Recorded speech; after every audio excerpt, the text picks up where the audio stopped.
Mi nombre es Juan Pablo Olson, soy sociólogo, especialista en medio ambiente, asistente de dirección de una película que trata la temática que es La guerra del fracking del director Pino Solanas,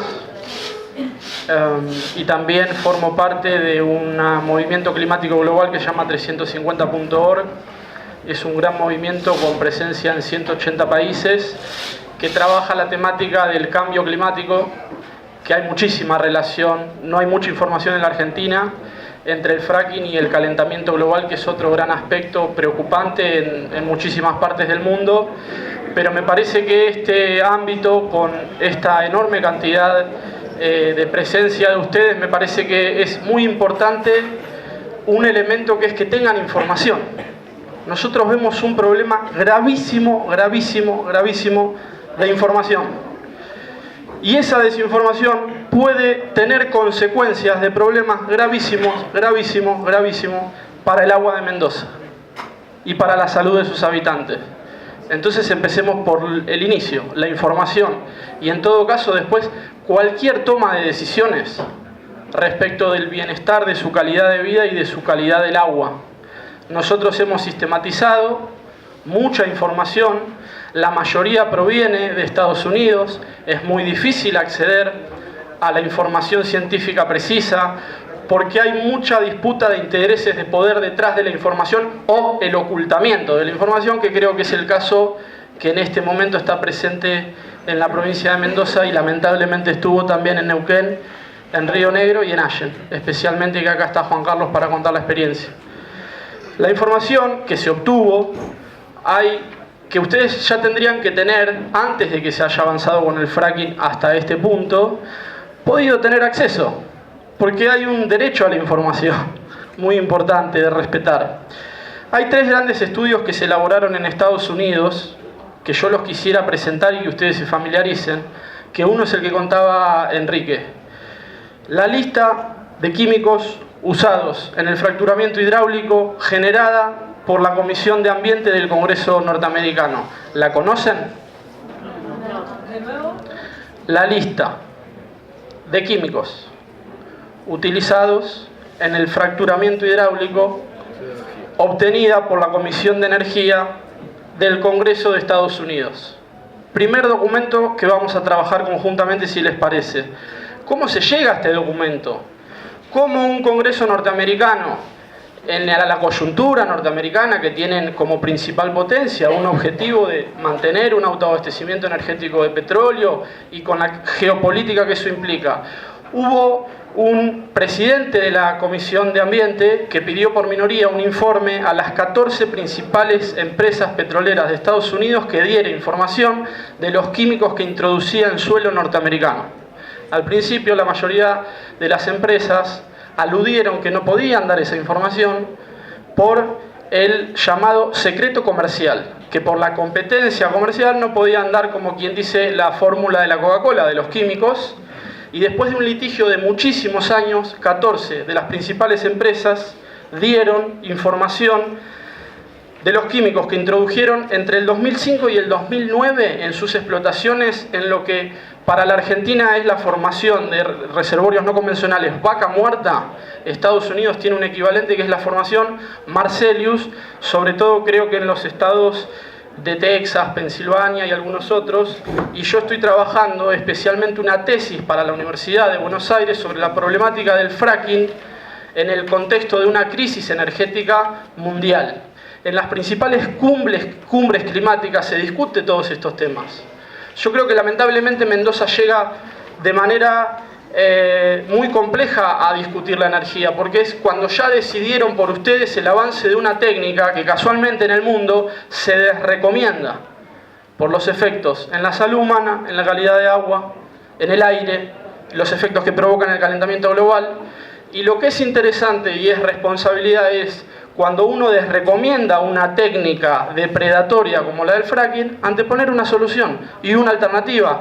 Nadie está, para que también a las autoridades que vemos que están instalando de una manera muy maniquea el debate, nadie tiene violencia, nadie tiene mentiras. ¿Dónde está la mentira en este informe del Congreso norteamericano? Porque nosotros vimos un video de una autoridad, de la principal autoridad de la provincia, diciendo que quienes están en contra del fracking se basan en mentiras. Entonces, por favor, ustedes tienen la disposición de acceder a este primer gran documento, pero hay un segundo documento, no solamente este, que es el compendio de los hallazgos científicos, médicos y de comunicación que muestran las consecuencias del fracking. Lo realizaron durante muchísimo tiempo también, con un litigio. Todos los científicos en las conclusiones que sacan en sus informes dicen: nos costó muchísimo que nos den información.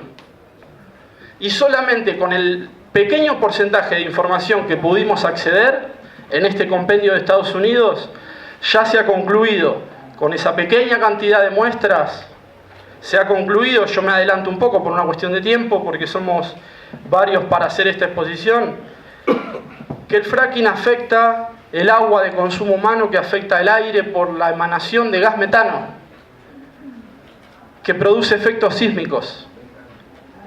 Pero el fracking, en un contexto que valdría la pena también contextualizar esta dinámica de geopolítica. Hay un autor inglés que se llama Michael Clear, que habla de la carrera de las corporaciones por los últimos recursos que quedan en el planeta.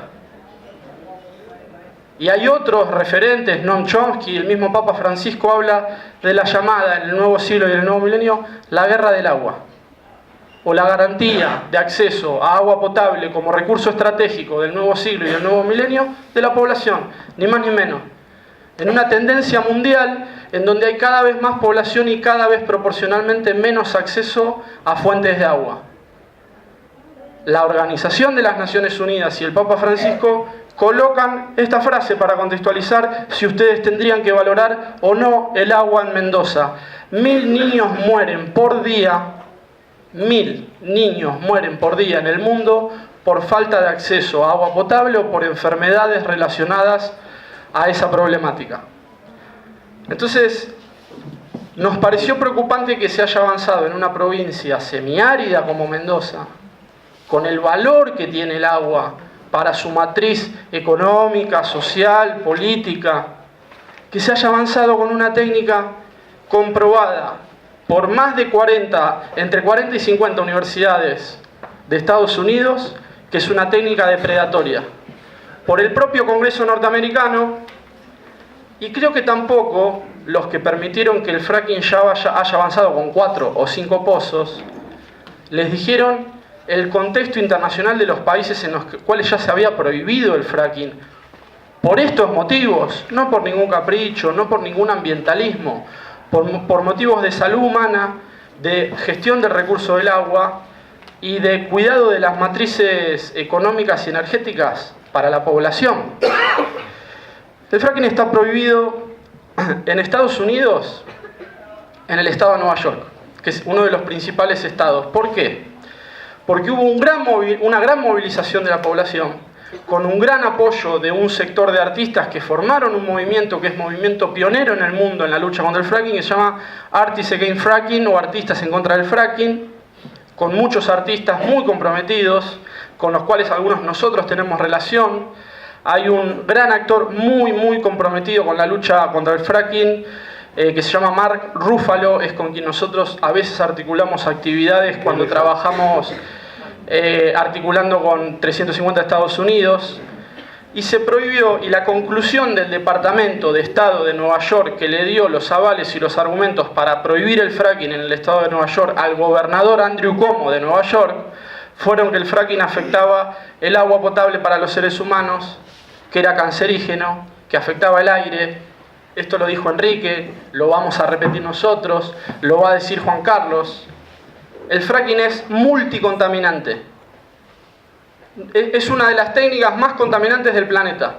Contamina con los químicos el agua, perjudica el suelo. Cuando uno habla con un geólogo, que esta es la tesis que yo estoy trabajando para la Universidad de Buenos Aires, les voy a mostrar algunas imágenes solamente ilustrativas. ¿Qué es el fracking? Una técnica experimental que consiste en inyección a alta presión de millones de litros de agua, que llega hasta 2000 metros, que compromete entre 14 y 29 millones de litros de agua por pozo por explotación, acompañados de arena y un cóctel de químicos altamente contaminantes: benceno, tolueno, sileno, etilbenceno, butanol. Entonces, siguiente por favor. No nos pareció justo para ustedes y responsable que un gobernador decidiera por ustedes ocultándoles esta información. ¿Por qué es grave? Porque es grave por lo que implica para ustedes y su futuro. Simplemente por eso. Y justamente por eso. Este es un esquema de cómo se realiza la explotación de un pozo de fracking. Tristemente, lamentablemente, ustedes ya tuvieron la suerte de conocer los camiones. Sé que hubo población preocupada por la circulación de los camiones. Los que hablan de que se utiliza poca agua o que se utilizan pocos químicos, con solo ver los camiones o la circulación de camiones, uno se da cuenta que no se sostiene esa afirmación. Entonces, ustedes pueden acceder a esta información, siguiente por favor, y alguna otra, de lo que significa el fracking, porque estos son los camiones de una descripción de la problemática que existe en Estados Unidos. Los camiones, el pozo de perforación, cómo se despeja toda el área, que es muy similar a lo que pasó en Allen. Siguiente, por favor. Este es un mapa que implica una múltiple dimensión de categorías de análisis, porque sería el mapa establecido por la Secretaría de Energía de Estados Unidos de cuáles son las reservas en el mundo. Entonces, ¿qué es lo que implica? Implica una cuestión de soberanía. Una Secretaría de Energía de Estados Unidos nos dice a los argentinos cuáles son las reservas que tenemos nosotros. Siguiente, por favor. Y esta es la famosa formación de fracking en Estados Unidos, Marcellus, que para que ustedes se familiaricen y después puedan profundizar, ahí es donde están estas problemáticas. Entonces les decía que el fracking se prohibió en el estado de Nueva York, en los condados de Texas, California, Ohio, en Australia, en el estado de Victoria, en Francia, en Bulgaria, en Rumania, en Alemania, en Gales, en Escocia, en Cantabria, España, donde tienen un problema enorme con el agua en muchos de sus distritos, en Sudáfrica, en República Checa, en Suiza, en Austria, en Italia, en Irlanda del Norte, en Holanda. Hace algunos años yo vine a dar una charla sobre la problemática del fracking, cuando todavía no se había prohibido el fracking en Entre Ríos, con una serie de referentes norteamericanos que alertaban ya hace tiempo sobre este tema. Hicimos una gira en la Argentina, yendo a Vaca Muerta, yendo a Entre Ríos, y en una reunión parecida a esta se instaló el tema con esos especialistas norteamericanos, y tiempo después se derivó en Entre Ríos en una prohibición por estos motivos. Algunos hidrólogos a favor del fracking decían: no, pero a Entre Ríos le va a reconvertir su matriz energética de agrícola, ganadera, turística a hidrocarburífera no convencional. Le va a convenir contaminar sus dos ríos y todas sus napas de agua y sus acuíferos. Entonces, hay veces que son muy livianamente, se introducen en el debate afirmaciones muy perversas y que contienen mucha desinformación. Pero también se prohibió en la provincia de Santa Fe. Nosotros trabajamos con el ex senador Giustiniani, que contextualiza cómo se introdujo el fracking en Argentina, ni siquiera acá en Mendoza, con un convenio secreto.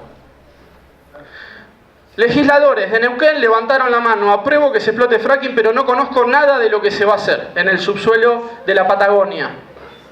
2.000 o 3.000 personas recibiendo balas de plomo afuera. Un conjunto de legisladores votando adentro. Ese es el capítulo número 1 del fracking en Argentina. Y el convenio secreto se mantuvo secreto, se hizo un juicio, la Corte Suprema dictaminó que se hiciera público, y Chevron y YPF no querían, entonces lo retuvieron, pero después se instó a que se hiciera público y se anularon algunos de los artículos, y hoy se mantienen entre 13 y 14 anexos secretos de la explotación del fracking en Argentina, lo cual es gravísimo todavía cuando está circulando esta información en otros países. En Argentina está prohibido en alrededor de 67 municipios, y también se prohibió en Uruguay por una concepción de cuidar el acuífero guaraní, principal reservorio de agua de América Latina y uno de los principales del mundo. Entonces Uruguay prohibió en 5 departamentos, y como hubo una petrolera, Petrel Energy, que insistía en explorar y en explotar, en una movilización que se hizo, que se llamó la Gran Marcha en Defensa del Acuífero Guaraní, con presencia de delegados de los 4 países, se terminó promoviendo una ley nacional de prohibición del fracking en Uruguay. En Brasil vinieron de visita, y Juan Carlos lo recibió, unos delegados diputados del sur de Brasil para conocer. Che, nos están diciendo que quieren hacer fracking en Brasil, vamos a conocer la experiencia argentina. Juan Carlos los recibió en Allen, fuimos a una chacra de una familia que nos dijeron: hay un pozo acá cerca, entren al baño. Metimos la mano en la mochila del inodoro y era todo negro, porque eran los metales pesados y los hidrocarburos que ya estaban contaminando las napas. Esto lo va a contar Juan Carlos bien. Los diputados volvieron, comenzaron a prohibir el fracking y llegaron a prohibirlo en 392 ciudades del sur de Brasil. En 2 estados de Brasil, el estado de Paraná, y la primera ciudad fue Foz de Iguazú, límite con Argentina. Y están en trámite la prohibición en 3 estados más de Brasil. Entonces, ese es el contexto en el cual me parece que hay que realmente profundizar la información que hay disponible para realmente considerar si los mendocinos, de manera autónoma y democrática, quieren realmente decidir sobre sus vidas y las de su familia.